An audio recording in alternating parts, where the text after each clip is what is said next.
강의 72번째 시간입니다. 지난 주일은 다윗의 일행이 후세의 말에 따라 요단을 건너 피하는 모습을 말씀을 드렸죠. 우리가 살기 위해서는 어떻게 해야 할 것인가? 물론 우리의 그 삶은 영적인 하나님 나라의 영원한 삶이죠. 먼저 서로 협력해야 된다. 우리 성도들은 한 가족으로 부름받았기에 혼자 천국 가는 게 아니고 같이 가는 겁니다. 그래서 서로 협력해야 되고, 우리가 아무리 피곤하고 힘들더라도 그 자리에 주저앉아 있지 말고 일어나서 뭘 건너야 돼요? 요단을 건너야 되고 선을 심어라. 우리가 주었던 말씀 기억해서 우리 하나님 앞에 영원히 사는 복을 받는 사랑하는 자들이 되시기를 다시 한번 주님의 이름으로 간절히 바랍니다. 오늘 본문의 말씀은 요단을 건넌 다윗이 요단 동편 마하나임에 안전하게 진을 치는 것과 또 뜻밖의 사람들로부터 큰 대접을 받는 장면, 그리고 아마사를 군대 장관으로 세운 압살롬이 요단을 건너서 길르앗 땅에 진을 친 내용입니다. 이 모든 과정을 하나하나 살펴보면 모든 일들이 누구의 뜻대로 되는 거예요? 하나님의 뜻대로 되어진다. 그래서 오늘 설교 제목이 여호와의 생각입니다. 여호와의 생각, 여호와의 뜻은 반드시 이루어진다라고 하는 사실을 다시 한번 깨닫게 됩니다. 이사야서 14장 24절 암송해 봅니다. 만군의 여호와께서 맹세하여 이르시되 내가 생각한 것이 반드시 되며 내가 경영한 것을 반드시 이루리라. 생각한 것 하나님의 계획이죠. 경영한 것 하나님의 작정 같은 의미입니다. 우리 하나님은 창세전에 이 땅에 되어질 모든 일들을 친히 다 생각하셨어요. 작정을 다 하셨습니다. 절대적인 주권을 가지시고 작정하셨다라고 성경은 말씀하고 있는데, 소요리 문답에서도 하나님의 예정이 무엇입니까? 라고 하는 질문에 이렇게 답을 하고 있습니다. 함께 봅니다. 하나님의 예정은 그 뜻대로 하신 영원한 경륜인데 이로 말미암아 자기의 영광을 위하여 무릇 되어가는 일을 미리 작정하신 것입니다. 우리 하나님은 모든 일들, 심지어는 나무에 나뭇잎 하나 떨어지는 것도 우연이 아닙니다. 계절이 바뀌는 것 우연이 아니고요. 풀잎이 솟는 것 우연이 아닙니다. 참새 2마리가 한 아사이온에 팔리는 것도 여호와께서 허락하지 아니하시면 불가능한 일이에요. 그러니까 시장에서 물건 팔고, 우리가 경영하는 모든 일들, 우리 주위에 나타난 모든 일들은 다 하나님의 생각 안에, 하나님의 계획 안에 있다라는 거예요. 우리 하나님의 그 계획은 그런데 불변합니다. 우리의 계획은 상황에 따라 변할 수 있어요. 사람에 따라 변할 수 있고요. 그러나 하나님의 계획은 완전히 서가는 거예요. 물론 성경에 우리가 때때로 하나님이 후회하셨다 이런 말씀을 볼 수가 있는데, 이것은 하나님의 계획이 변화하였다라는 뜻이 아니라 인간적인 견지에서 말씀하고 있는 겁니다. 우리가 노아 시대 사람들이 죄가 강령하니까 하나님이 땅에 사람 지으심을 후회하셨다. 사울왕이 범죄하니까 하나님이 후회하셨다. 이것은 우리의 모습에서 설명한 것이지 하나님의 계획에는 절대로 후회함이 없으심을 성경은 우리에게 분명히 증거하고 있죠. 민수기 23장 19절입니다. 함께 봅니다. 하나님은 사람이 아니시니 거짓말을 하지 않으시고 인생이 아니시니 후회가 없으시도다. 어찌 그 말씀하신 바를 행하지 않으시며 하신 말씀을 실행하지 않으시랴. 인생이 아니시니 후회가 없어요. 우리 하나님은 완전하신 분이기에 그의 계획은 반드시 이루어지고 변개함이 없다. 사무엘상 15장 29절에도 말하고 있죠. 변개함이 없다. 변함이 없다는 거예요. 따라서 하나님의 생각은 반드시 이루어집니다. 이것을 우리가 하나님의 섭리라 그래요. 그러니까 하나님은 당신 자신이 모든 일을 다 계획하시고 그 모든 일들을 친히 다 섭리하고 계시는 거예요. 그래서 소리문답 11문에 하나님의 섭리가 무엇입니까? 라고 하는 질문에 이렇게 답을 하고 있죠. 함께 봅니다. 하나님의 섭리하시는 일은 지극히 거룩함과 지혜와 권능으로서 모든 피조물과 그 모든 행동을 보존하시며 통치하시는 일입니다. 우리 여호와 하나님은 해와 달과 별만 움직이는 분이 아니십니다. 모든 것 다 하나님이 섭리하고 있다는 거예요. 느헤미야서 9장 6절 암송해 볼까요? 오직 주는 여호와시라. 하늘과 하늘들의 하늘과 일월 성신과 땅과 땅 위의 만물과 바다와 그 가운데 모든 것을 지으시고 다 보존하시오니 모든 천군이 주께 경배하나요. 모든 것을 다 지으시고 다 보존하신다. 하나님이 계획대로 창조하시고 다 보존하고 있다는 거예요. 지금 하나님의 영광을 위해서 당신의 자신의 뜻을 위해서 가고 있는 거예요. 그러니까 우리가 아무리 힘쓰고 애쓰고 노를 저어도요, 우리 뜻대로 가는 게 아니라 하나님의 뜻대로 이루어지는 겁니다. 성경도 사람이 마음으로 작정을 해도 걸음을 인도하는 분은 여호와 하나님이시다라고 분명히 말씀하고 있죠. 히브리서 1장 3절에도 하나님께서 능력의 말씀으로 만물을 붙들고 계시다, 주관하고 계시다라고 말씀하고 있죠. 오늘 본문을 보면 하나님이 작정하신 일들을 미리 선지자를 통해서 알려주었고 그 작정하신 하나님의 생각이 하나하나 한 걸음 한 걸음 이루어지고 있는 모습을 볼 수가 있습니다. 물론 우리의 삶도 마찬가지죠. 그래서 우리는 진리를 알아야 돼요. 오늘 말씀을 통해서 모든 것이 하나님의 뜻에 거슬려서는 아무것도 안 되는 거예요. 우리가 아무리 힘있고 능력있고 지혜롭다 할지라도 하나님을 거슬러서 올라갈 수는 없어요. 지혜로운 자는 따라서 뭐 해야 돼요? 하나님의 섭리를 받아들여야 돼요. 순종해야 돼요. 하나님의 뜻을 거스려서 살 자는 없습니다. 그렇다고 하면 하나님의 뜻을 받아들이면 형통한 거예요. 평안한 겁니다. 천국 가는 여정이 쉬워요. 그래서 우리는 오늘 말씀을 통해서 하나님의 생각만이 반드시 되어진다라고 하는 사실을 다시 한번 깨닫고 하나님의 섭리를 우리가 순간순간 받아들이고 하나님의 뜻대로 하면 돼요. 우리가 이렇게 전에 신방할 때 그런 그 경우가 있었는데 어디를 가려고 하는데 거기가 문을 닫았어요. 그럼 하나님의 뜻은 뭐예요? 거기를 가지 말라면 딴 게 가면 돼요. 내가 가고 싶어도 앞에 신호등이 빨간불이면 어떻게 해요? 쓰면 돼요. 초록불이면 가면 되고. 그게 우리가 하나님의 뜻을 분별하는 지혜 속에 생활하는 겁니다. 근데 빨간불에 막 가려고 그러고 그럼 사고 나는 거잖아요.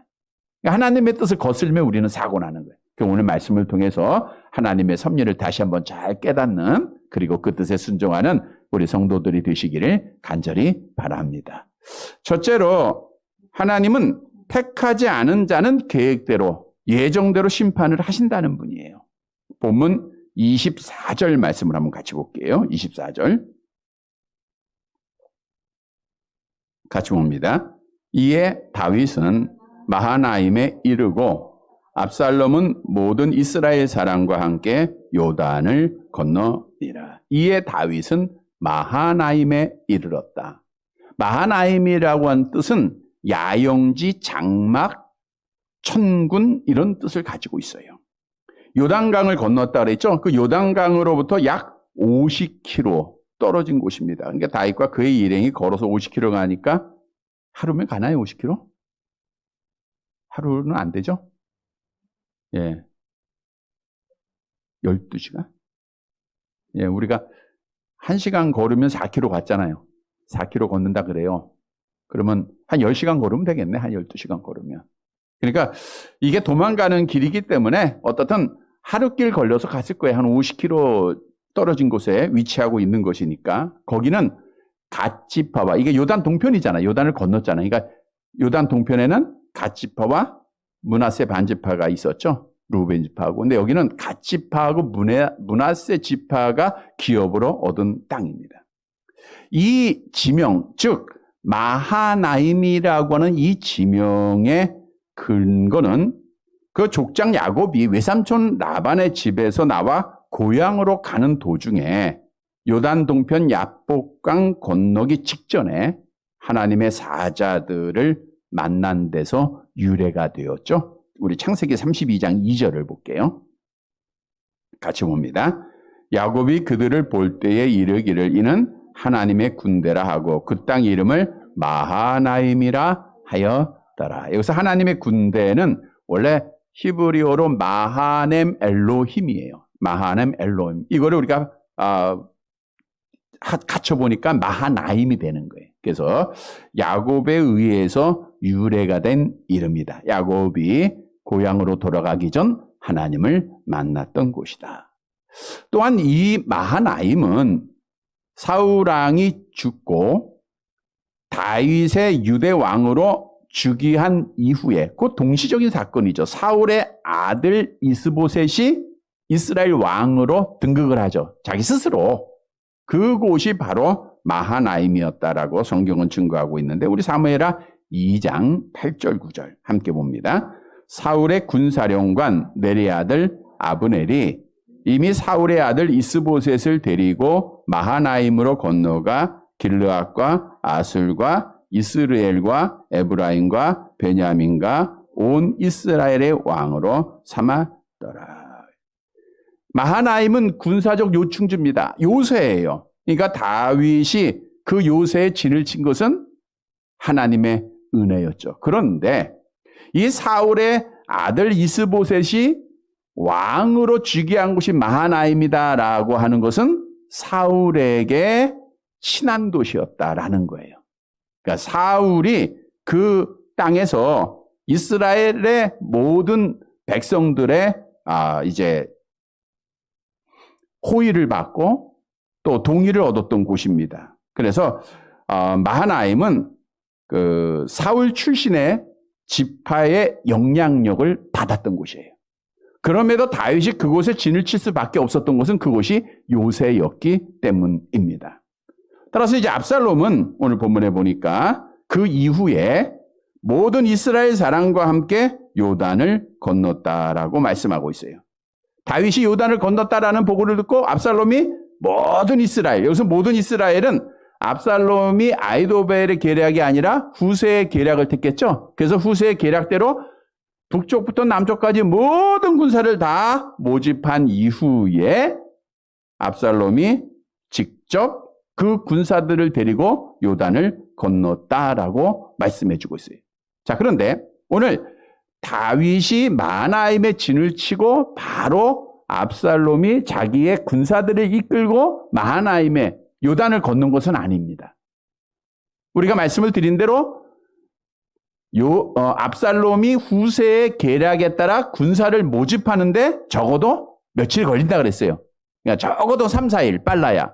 그러니까 그 모든 모집한 군사를 데리고 요단을 건넜다라는 것은 오늘 앞의 문장과 뒤의 문장에는 적어도 3, 4일의 갭이 있다라는 것을 우리가 알 수가 있습니다. 자, 그런데 오늘 본문에 보면 압살롬은 모든 이스라엘 사람과 함께 요단을 건넜다라고 했는데 원문에는 그 자신이 건넜다라는 뜻을 가지고 있어요. 그러니까 압살롬 스스로 군대만 보내지 않고 자기가 그 군대를 이끌고 통솔하고 직접 요단을 건넜다라는 거예요. 이것은 누가 충고한 거죠? 후세가 그렇게 하라라고 했죠? 우리 사무엘하 17장 11절 성경을 찾아볼게요. 사무엘하 17장 11절 함께 봅니다. 나는 이렇게 계략을 세웠나이다. 온 이스라엘을 단부터 브엘세바까지 바닷가의 많은 모래같이 당신께로 모으고 친히 전장에 나가. 친히 전장에 나가라는 거예요. 친히 전장에 나가라. 사실 왕이 전장에 직접 나간다 그러면 군인들에게는 사기가 막 올라가겠죠. 그러니까 군사들에게는 도움이 될 거예요. 사기를 막 복돋을 수 있어요. 그런데 다른 한편으로는 국가의 운영을 책임져야 될 왕이 사고라도 당하면 그 나라는 망하게 되는 거죠. 그래서 사실 이 이후에 이제 다윗의 군대와 압살롬의 군대가 전쟁을 하잖아요. 근데 다윗은 전쟁에 참여해야 안 해요. 예. 다윗과 함께한 일행들이 다윗을 전쟁에 참여하지 못하도록 만류를 했습니다. 우리 18장 3절 한번 먼저 볼게요. 사무엘하 18장 3절 같이 봅니다. 백성들이 이르되 왕은 나가지 마소서. 우리가 도망할지라도 그들은 우리에게 마음을 쓰지 아니할 터이요. 우리가 절반이나 죽을지라도 우리에게 마음을 쓰지 아니할 터이라. 왕은 우리 10,000명보다 중하시오니 왕은 성읍에 계시다가 우리를 도우심이 좋으니이다 하니라. 그래서 압살롬은 전쟁에 나가지 않았다가 살아요, 죽어요? 다윗은 전쟁에 나가지 않았죠. 그러니까 살아요, 죽어요? 살았죠. 근데 압살롬은 전쟁에 직접 나갔다가 죽게 되는 거예요. 자, 이 말씀을 보면 압살롬이 전쟁에 참여하게 하신 분이 누구예요? 여호와 하나님이었다는 거예요. 그를 죽게 하신 분도 누구예요? 여호와 하나님이에요. 그러니까 하나님은 압살롬은 버린 자예요. 택하지 않은 자입니다. 그래서 하나님은 섭리 가운데 결국 사실 아히도벨의 계략이 좋았음에도 불구하고 그것을 버리고 후세의 계략을 채택하게 하셨다라고 성경을 통해서 우리에게 여러 번 말씀하셨잖아요. 우리 17장 14절 말씀을 다시 한번 볼게요. 17장 14절 함께 봅니다. 압살롬과 온 이스라엘 사람들이 이르되 아렉 사람 후세의 계략은 아히도벨의 계략보다 낫다 하니 이는 여호와께서 압살롬에게 화를 내리려 하사 아히도벨의 좋은 계략을 물리치라고 명령하였음이더라. 그러니까 압살롬에게 뭐를 내려요? 화를 내려. 그를 죽이시려고 그거예요. 그를 죽이시려고. 그러니까 하나님의 계획은 택함 받지 않는 자들은 죽이는 겁니다. 멸망시키는 거예요. 영적으로 지옥에 던지는 겁니다. 왜냐하면 하나님의 사랑에서 벗어났기 때문이에요. 성경에 보면 우리 하나님은 주권을 가지시고 어떤 사람은 사랑하고 어떤 사람은 버리셨다라고 말씀해주고 있는데 우리 로마서 9장 13절을 볼까요? 함께 봅니다. 기록된 바 내가 야곱은 사랑하고 에서는 미워하였다 하신과 같으래. 우리가 인간적으로 볼 때는 야곱이 사실은 택함을 받을 만한 조건 아니에요. 둘째 아들. 그것도 거짓말 잘하고 속이기 잘하고. 그런데 하나님은 주권을 가지시고 그를 택하신 거예요. 에서는 버렸습니다. 그래서 야곱을 통하여 하나님께서 그 후손들이 복을 받게 하셨다는. 다시 말하면 하나님은 택하지 않은 자들은 계획 속에 그들을 죽이기로, 지옥에 던지기로 예정을 하셨어요. 그래서 그들은 그 죄에 의하여, 악에 의하여 당연히 지옥에 가게 된다는 거예요. 우리가 다음 장에 보면 압살롬은 죽게 돼요. 비참하게 죽습니다. 성도 여러분, 아무리 우리가 몸부림쳐봐도 우리는 하나님의 섭리 안에 있어요. 근데 그 하나님의 섭리는 택하지 않은 자들은 죽이시는 거예요. 그래서 하나님이 압살롬을 전쟁에 직접 나가게 하고 결국 그를 죽이셨다라고 하는 사실을 분명히 깨닫고 하나님 앞에 택함받지 아니한 자는 반드시 하나님 앞에 형벌의 심판을 받는다라고 하는 진리를 다시 한번 깨닫는 사랑하는 성도들이 되시기를 간절히 바랍니다. 두 번째로 택함을 받은 자에게는 계획대로 예정대로 징계를 하세요. 하나님께서 택하셨다고 해서 우리가 잘못했음에도 불구하고 하나님이 다 모든 걸 품고 안으시는 거 아니에요. 그러니까 우리가 회개할 때 하나님이 우리의 죄를 용서하시는데 그 죄의 용서는 뭐라고 했어요? 죄에 대한 책임에 대한 용서라고 그랬죠. 우리를 지옥 가게 하지 않는 거예요. 그러나 그 죄에 대해서 형벌은 반드시 받아야 된다는 겁니다. 오늘 본문 25절 말씀을 볼까요? 25절. 좀 복잡한 말씀인데 한번 천천히 봅시다. 같이 봅니다. 압살롬이 아마사로 요압을 대신하여 군 지휘관을 삼으니라. 아마사는 이스라엘 사람 이드라라 하는 자의 아들이라. 이드라가 나하스의 딸 아비갈과 동침하여 그를 낳았으며 아비갈은 요압의 어머니 스루야의 동생이었더라. 압살롬이 아마사로 요압을 대신하여 군 지휘관을 삼았다. 사실 이스라엘의 지금 군대 장관은 누구예요? 요압입니다. 근데 요압은 누구를 따라갔어요? 다윗을 따라갔어요. 그러니까 군대 장관이 없었기에 요압을 대신해 산 것이 아니라 자기가 만든 군대 장관으로 이제는 아마스를 임명을 한 거죠. 근데 오늘 본문에 보니까 아마스는 다윗의 누이였던 아비가일의 아들이었다. 그러니까 다윗하고는 어떤 관계예요? 조카의 관계임을 알 수가 있죠. 역대상 2장 17절 함께 볼게요. 아비가일은 아마스를 낳았으니 아마사의 아버지는 이스마엘 사람 예델이었더라. 또한 요압도 다윗의 누이였던 수르야의 아들로 다윗의 조카입니다. 역대상 2장 16절 같이 볼게요. 그들의 자매는 수르야와 아비가일이라. 수르야의 아들은 아비새와 요압과 아사엘과 3형제요. 따라서 아마사와 요압의 관계도 이종사촌간이 되는 거예요. 그러니까 성경을 보면 그래요. 이종사촌간입니다. 자, 여기서 중요한 것은 왜 오늘 사무엘하의 기자가 이렇게 아마사에 대해서 구체적으로 그의 족보를 말하고 있는가? 그걸 우리가 알아야 돼요. 왜냐하면 아마사나 요압이나 다윗이나 다 뭐예요? 다 혈육이라는 거예요. 다 집안이라는 거예요. 집안. 자, 그런데 하나님께서 다윗이 범죄한 이후에 그의 회개를 받으시고 나단 선지자를 통해서 예언한 3가지가 있다고 했죠. 첫 번째가 낳은 아들은 죽게 될 거다. 죽었죠? 네, 죽었습니다. 두 번째가 너의 집안에 뭐가 끊이지 않아요? 칼이 끊이지 않는다는 거예요. 너희 집안에. 그러니까 그 집안이라고 하는 것은 꼭 다윗의 가족만 말하는 거예요. 다윗의 혈통을 말하는 거니까 오늘 본문에 보니까 그 말씀이 이루어지더라고요.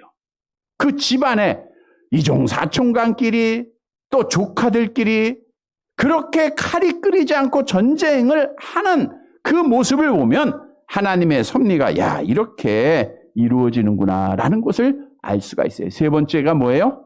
다윗의 첩들이 백주의 강간을 당해. 이건 다 이루어진 거예요. 지금 두 번째의 예언의 말씀이 지금 또 이루어지고 있는 거예요. 자, 26절 말씀 봅니다. 26절 같이 봅니다. 이에 이스라엘 무리와 압살롬이 길르앗 땅에 진치니라. 길르앗은 증거의 무더기 이런 뜻을 가지고 있는데 사해의 북쪽 고지에 있는 성읍입니다. 갓지파와 므낫세 지파의 경계에 있는 곳인데 그곳은 지리적으로 다윗의 군대가 진친 마하나임과 가까운 곳이에요. 진을 쳤다라는 것은 아마사가 군대 장관이 되고 압살롬은 다윗의 군대를 정벌하기 위하여 많은 군사를 모집했다 그랬죠. 그 군사들을 길르앗에 진을 치게 한 거예요. 이들이 진친 곳은 들에 진쳤습니다. 다윗의 군대는 요새였고, 그러니까 아무리 많은 군대라 할지라도 결국 다음 장에 보면 이들이 패할 수밖에 없죠. 왜냐하면 아마사가 군대 장관이 된 게 처음이에요. 그러니까 군대 전쟁의 경험이 그렇게 많지 않았던 거죠. 그가 들에 진치면 다윗이 볼 거 아니에요. 그 많은 군대가 왔다라는 것을 보고 겁먹을 줄 알고 스스로 포기할 줄 알고 그게 보여진 것이지만 그들의 진은 들에 진을 친 것으로 잘못된 진이죠. 경험이 없기 때문입니다. 자, 오늘 이 말씀으로 다시 돌아가 보면 하나님께서는 다윗이 범죄했어요. 근데 나단 선지자를 통해서 약속하신 징계가 그의 가족들을 통해서 그대로 다 이루어지고 있다는. 집안들끼리 칼이 끊이지 않아요. 계속해서 형제들끼리 칼로 서로 죽이죠. 또 이렇게 조카들끼리 사촌들끼리 서로 이렇게 죽이게 되죠. 그래서 이 말씀을 보면서 야, 하나님의 말씀은 참 하나님의 생각은 오묘하다. 반드시 이루어지는구나 라고 하는 것을 우리가 다시 한번 깨닫게 돼요. 여러분, 이렇게 다윗의 집에 칼이 그치지 않은 것은 누구 때문이에요? 다윗의 죄악 때문이었다는 거예요. 자, 그런데 압살롬은 죄악을 범했을 때 하나님이 버려요. 그러나 다윗이 죄를 범했을 때 징계는 하십니다. 버리지 않으셨어요. 이걸 우리가 알아야 돼요. 하나님은 택하지 않은 자들은 죄를 범할 때 버리십니다. 그러나 택한 자들에게는 하나님께서 징계로 심판하세요. 형벌의 심판은 지옥 가게 하는 거고 징계의 심판은 목적이 뭐예요? 개선의 목적이에요. 다윗을 통해서 봐라 똑바로 네가 범죄한 결과가 얼마나 괴롭고 얼마나 아픈 것인가를 네가 보라는 거예요. 그 목적은 뭐예요? 다윗을 하여금 바로 여호와 하나님 앞에 돌아오려고, 바른 신앙 가지려고, 다시는 그 죄를 범하지 말라고 하나님께서 그에게 징계를 하셨다는 거예요. 성경도 우리가 잘못을 했는데 징계가 없다, 아픔이 없다, 이것은 하나님 앞에 택함받지 못한 자다라고 성경도 말씀하고 있지 않습니까? 히브리서 12장 8절 함께 봅니다. 징계는 다 받는 것이거늘 너희에게 없으면 사생자여 친아들이 아니니라. 그래서 우리가 징계를 받을 때 어떻게 해야 돼요? 바른 길로 돌아와야 돼요. 이건 하나님의 사랑입니다. 하나님께서 징계하시는 것은 내가 너와 함께하고 있다, 내가 너를 사랑하고 있다, 내가 너를 택했다라고 하는 증거예요. 그래서 주의 자녀들은 징계를 받을 때 경히 여기지 말고 바로 돌아오면 돼요. 낙심할 필요 없어요. 히브리서 12장 5절 함께 봅니다. 또 아들들에게 권하는 것 같이 너희에게 권면하신 말씀도 잊었도다 일렀으되 내 아들아 주의 징계하심을 경히 여기지 말며 그에게 꾸지람을 받을 때에 낙심하지 말라. 그래서 택함받은 주의 자녀들은 낙심할 필요가 없어요. 주의 징계는 하나님의 사랑의 표시이기에 우리가 돌아오기만 하면 우리가 유익을 얻게 돼 있어요. 돌아오기만 하면 복이 되는 겁니다. 성경도 징계의 결과가 어떻게 될 것인가를 우리에게 약속하고 있죠. 히브리서 12장 10절입니다. 함께 봅니다. 그들은 잠시 자기의 뜻대로 우리를 징계하였거니와 오직 하나님은 우리의 유익을 위하여 그의 거룩하심에 참여하게 하시느니라. 우리의 뭘 위해서요? 유익을 위해서요. 너를 위해서, 택한 자를 위해서 하나님이 징계하신다는 거예요. 근데 그 유익이 뭡니까? 그의 거룩하심에 참여하게 하는. 그의 거룩하심은 뭐예요? 천국 잔치에 참여하게 하신다는 거예요. 하나님은 택한 자들을 반드시 거룩한 천국 잔치에 참여하게 하셔야 돼요. 근데 우리가 자꾸만 곁길로 나갈 때가 있고 하나님의 마음 아프게 할 때고 말씀 우리가 대로 행하지 못할 때가 있어요. 그때는 어떻게 해야 돼요? 우리가 마치 자녀들을 징계하고 바른 길로 돌아오게 하듯이 하나님은 따라서 징계 채찍을 내리는 거예요. 오늘 본문도 마찬가지입니다. 다윗을 바른 길로, 여호와 하나님 앞에 복받는 길로 거룩한 잔치에 참여하기 위해서는 하나님의 약속대로 그의 가족들 가운데, 그의 형제들 가운데서 칼이 끊이지 않게 하셨다라고 그래요. 이거 하나님의 놀라우신 섭리였다는 거예요. 그래서 우리는 하나님의 징계에 복종하고 그 섭리를 받아들여야 돼요. 신명기 8장 5절 6절 함께 봅니다. 너는 사람이 그 아들을 징계한 같이 내 하나님 여호와께서 너를 징계하시는 줄 마음에 생각하고 내 하나님 여호와의 명령을 지켜 그의 길을 따라가며 그를 경외할지어다. 우리가 하나님 원망하거나 낙심할 필요가 없어요. 그의 명령대로 돌아오면, 그의 말씀대로 돌아오면 되는 거예요.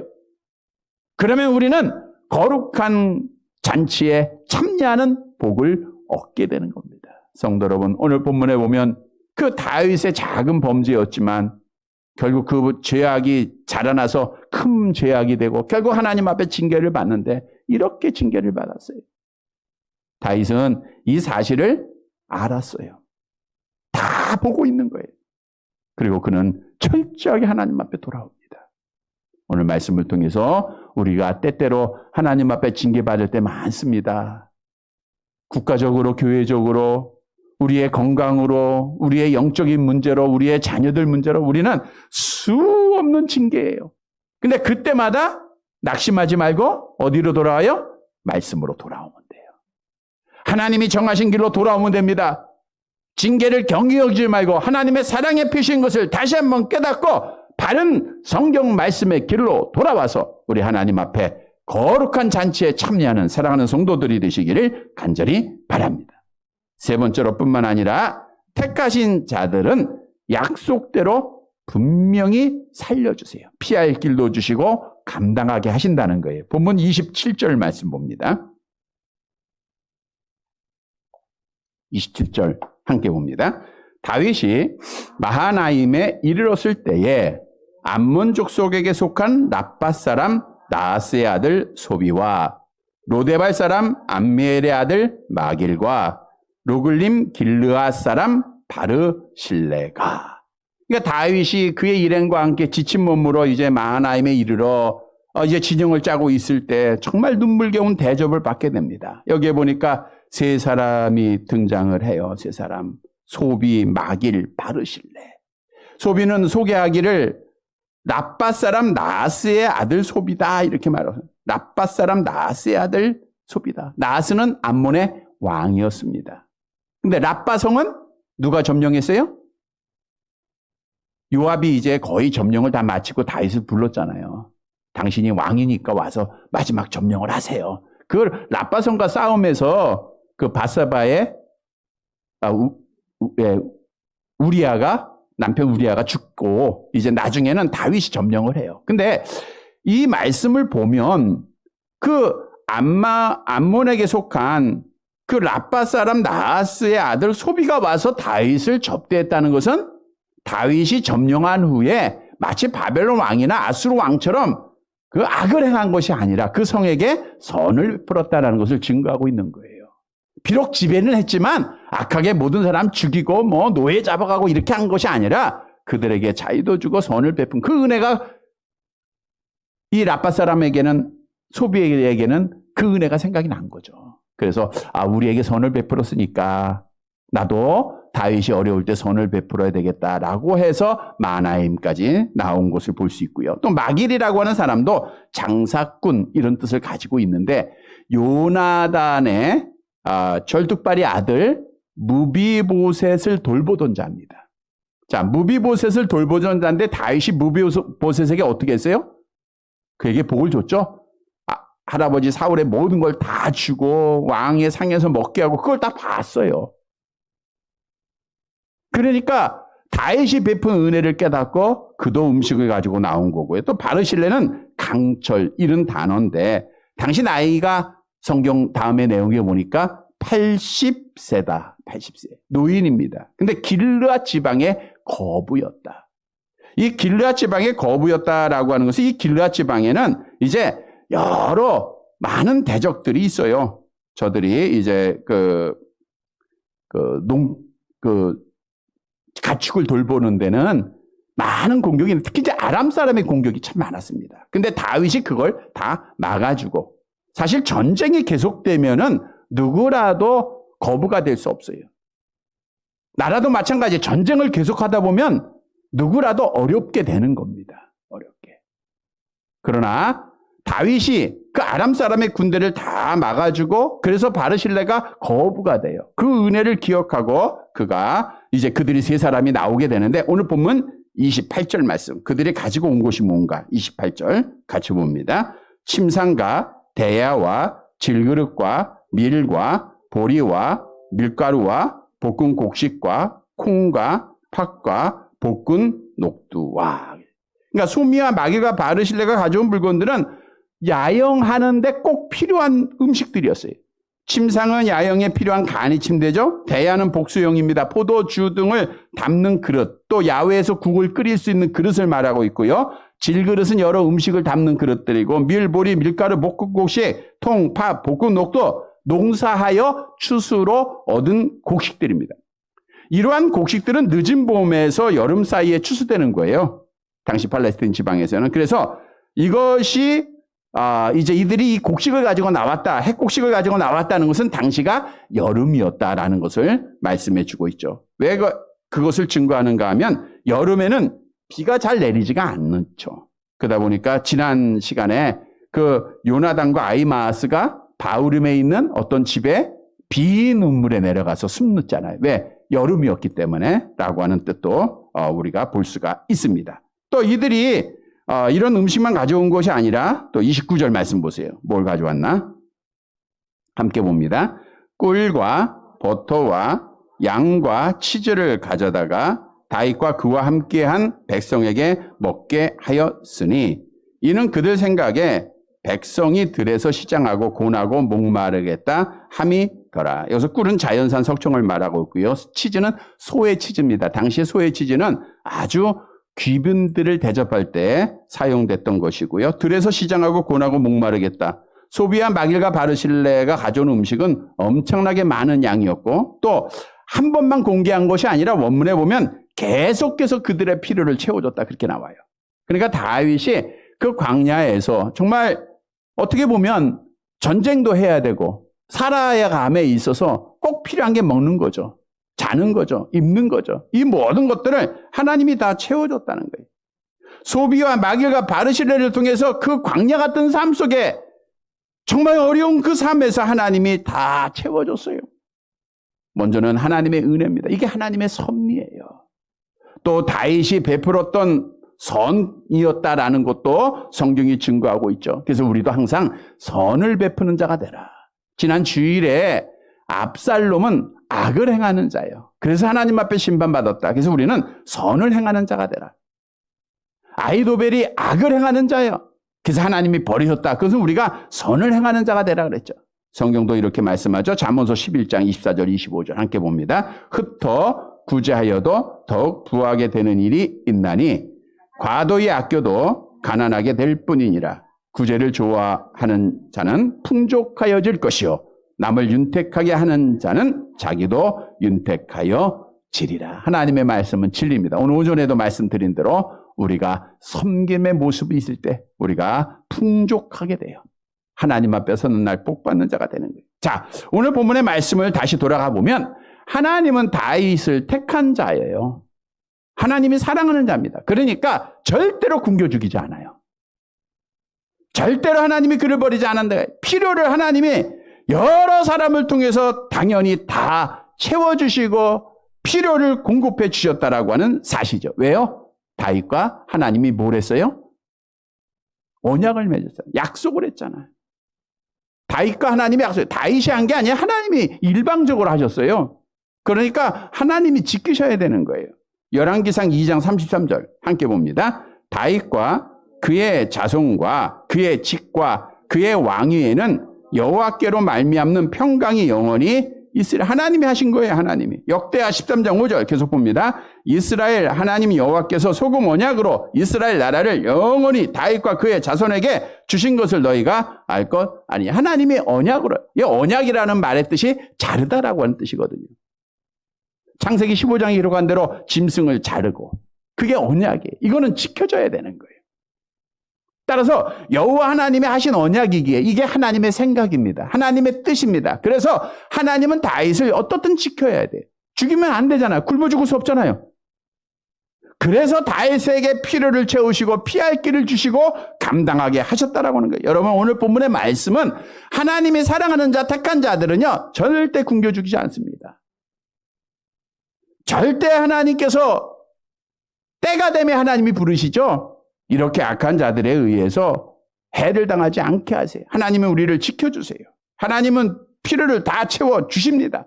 빌립보서 4장 19절도 약속하고 있어요. 함께 봅니다. 나의 하나님이 그리스도 예수 안에서 영광 가운데 그 풍성한 대로 너희 모든 쓸 것을 채우시라. 이 하나님을 믿으시기를 바랍니다. 너희 쓸 것을 다 지금까지 다 채워주셨죠?